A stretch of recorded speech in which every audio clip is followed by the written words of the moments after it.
واقعہ کربلا۔ واقعہ کربلا کو بیان کرنے والے اکثر روات جھوٹے، مجہول، غیر معتبر غالی ہیں۔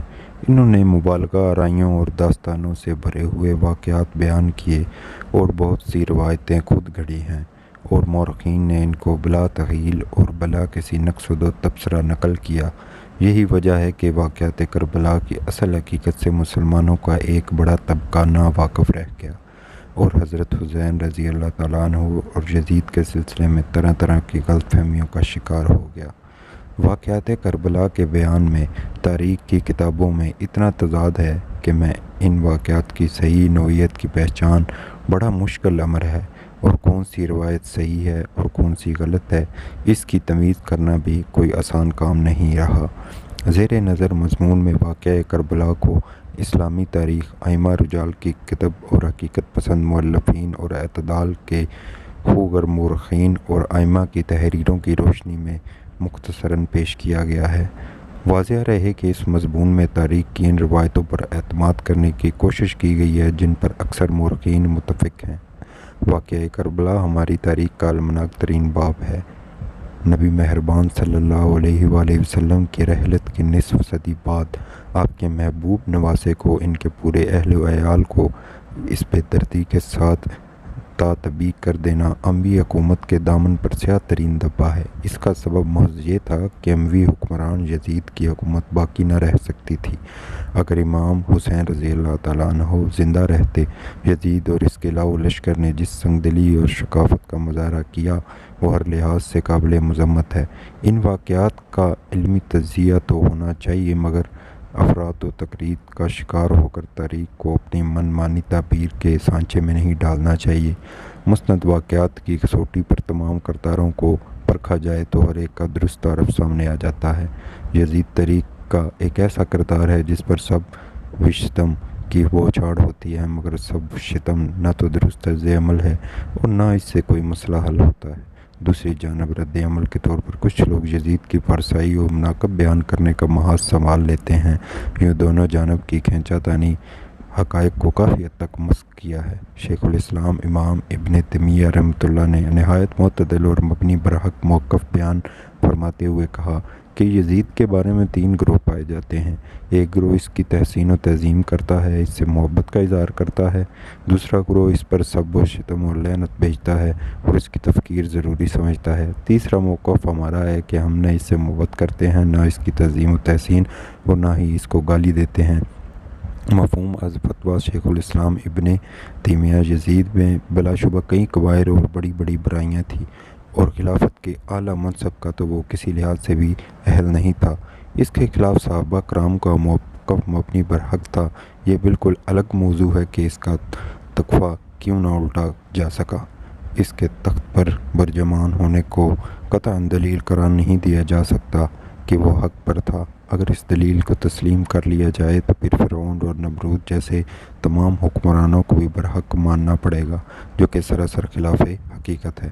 اسلام کے نظام خلافت کو جاننے والے صحابہ کرام بخوبی سمجھتے تھے کہ یزید اپنے کردار کے لحاظ سے خلافت کی عظیم ذمہ داری کے لیے بالکل نااہل ہے۔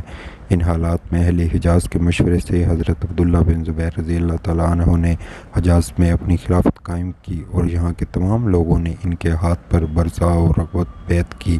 دوسری طرف اہل کوفہ نے ہزاروں کی تعداد میں خطوط لکھ کر حضرت حسین بن علی رضی اللہ عنہ کو کوفہ آنے کی دعوت دی۔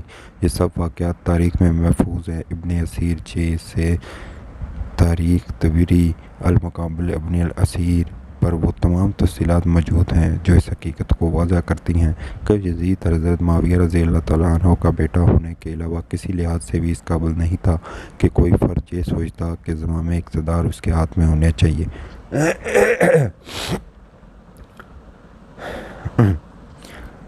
صاحب رائے: حضرت انف بن قیس کے بارے میں ابن الاسیر نے صراحت سے لکھا ہے کہ اگرچہ وہ حضرت معاویہ رضی اللہ تعالیٰ عنہ کے قریبی ساتھی تھے، لیکن ان کی سوچ سے کہ وہ اپنے بیٹے یزید کو اپنا جانشین مقرر کریں۔ انہیں سخت اختلاف تھا۔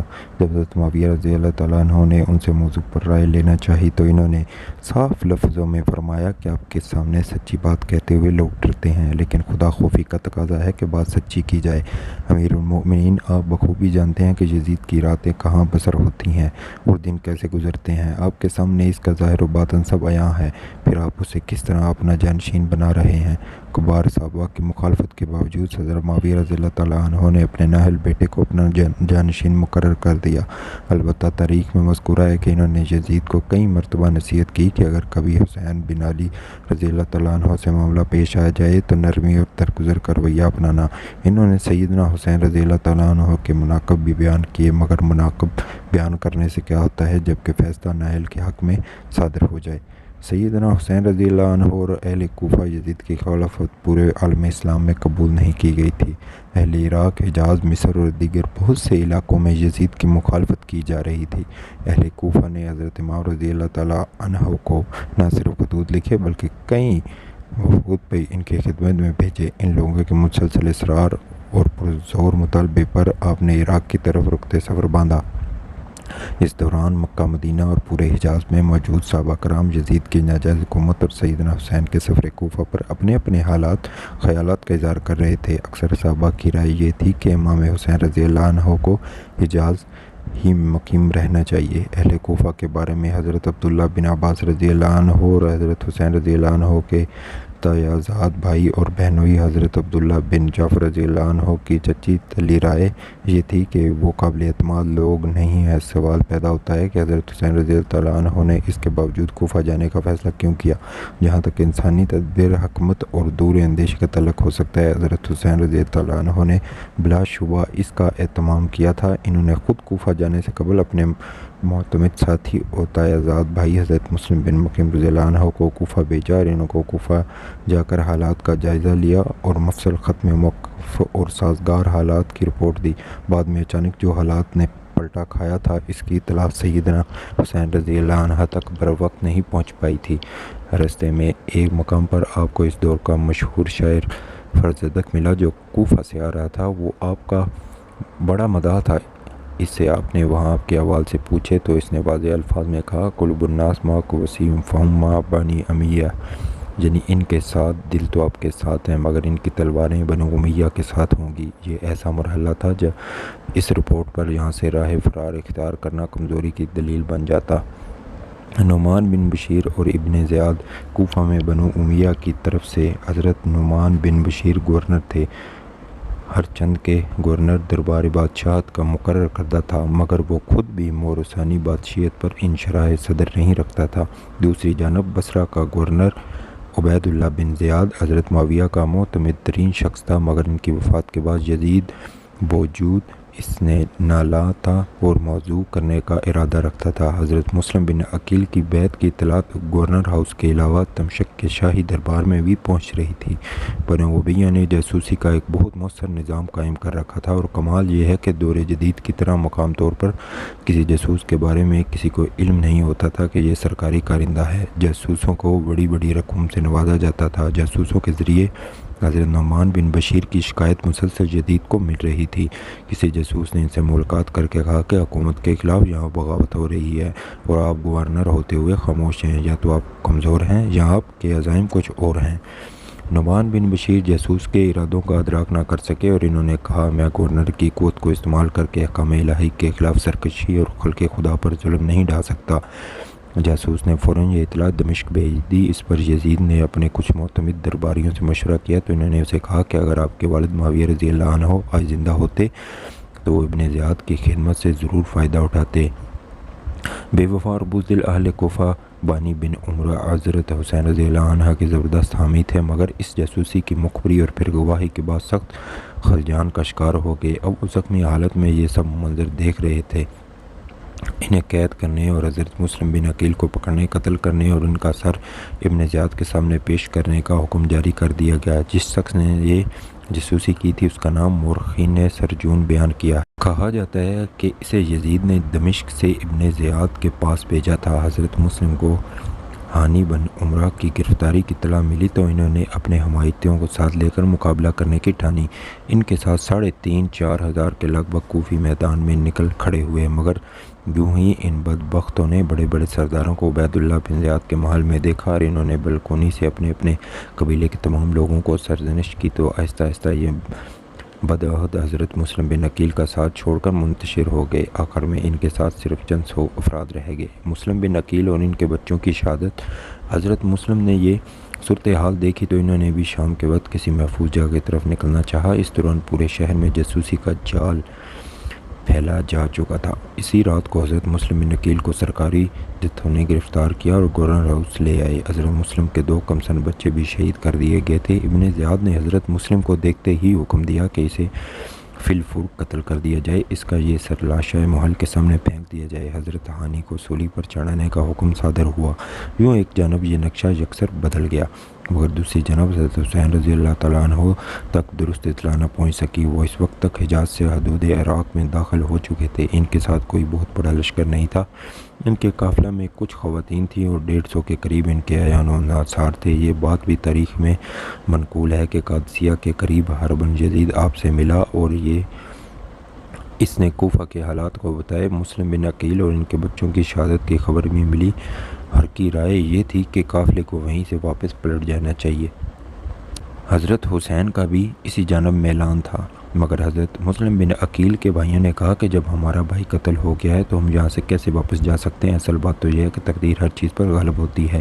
حضرت حسین نے اپنا رخ کوفہ سے کربلا کی طرف موڑ لیا۔ رستے کی رکاوٹیں، رستے میں جگہ جگہ یزیدی دوستوں نے قافلہ اہل بیت کو روکنا چاہا، مگر وہ کسی نہ کسی طرح کربلا تک آ پہنچے۔ یہ 60 کے آخری دن تھے۔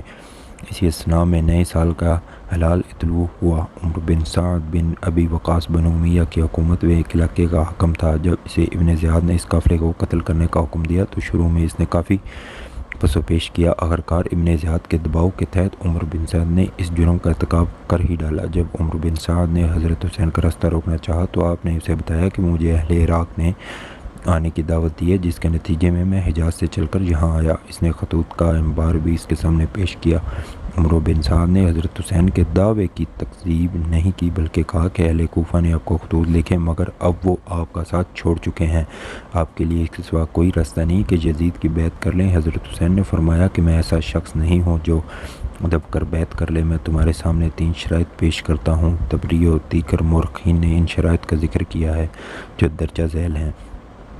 1، مجھے چھوڑ دو کہ میں براہ راست یزید کے پاس چلا جاؤں اور خود اس سے معاملہ کروں۔ مجھے چھوڑ دو کہ میں جہاں سے آیا ہوں واپس وہیں چلا جاؤں۔ مجھے چھوڑ دو کہ میں کسی سرحد پر چلا جاؤں۔ نوائس رسول کی جرأت ایمانی۔ عمر بن سعد نے امام کو موقف سننے کے بعد کسی حد تک نرمی کا اظہار کیا، مگر کہا کہ وہ خود کوئی فیصلہ کرنے کا مجاز نہیں ہے، اسے ابن زیاد سے معذوری لینا پڑے گی۔ جب ابن زیاد تک یہ پیغام پہنچا تو وہ آب گولا ہو گیا اور اس نے سخت الفاظ میں عمر بن سعد کو سرزنش کرتے ہوئے حکم دیا کہ یہاں تو حسین سے بیعت لو یا اس کا سر مکل کر کے میرے دربار میں بھیجو۔ سیدنا حسین رضی اللہ تعالیٰ عنہ جب اس صورتحال کا علم ہوا تو انہوں نے پوری جرأت و ایمانی کے ساتھ فرمایا، اللہ کی قسم میں سر تو کٹوا سکتا ہوں، مگر زبردستی مجھ سے بیعت نہیں لی جا سکتی۔ اب وہ مرحلہ آ گیا کہ جو تاریخ میں معروف ہے، اور بے شک اس پر افراط و تفریط کے شکار لوگوں نے جتنے بھی راہ چڑھائے ہیں۔ بہرحال اس میں کوئی شک نہیں کہ حضرت حسین ابن علی اور ان کے ساتھیوں نے ایک بڑی قربانی پیش کی، جس کا مقصد آمریت و ملکیت کا انکار و اسلامی دستور کی اہم ترین شفق خلافت و شرعیت کا تحفظ تھا۔ حضرت حسین کے ساتھی ایک ایک کر کے شہید ہوتے چلے گئے۔ آخر میں آپ تنہا رہ گئے۔ پانی تک رسائی بھی ممکن نہ تھی۔ گرمی کی حدت اور جنگ کی شدت، اس لمحے کی سختی اور دل دہلا دینے والا منظر،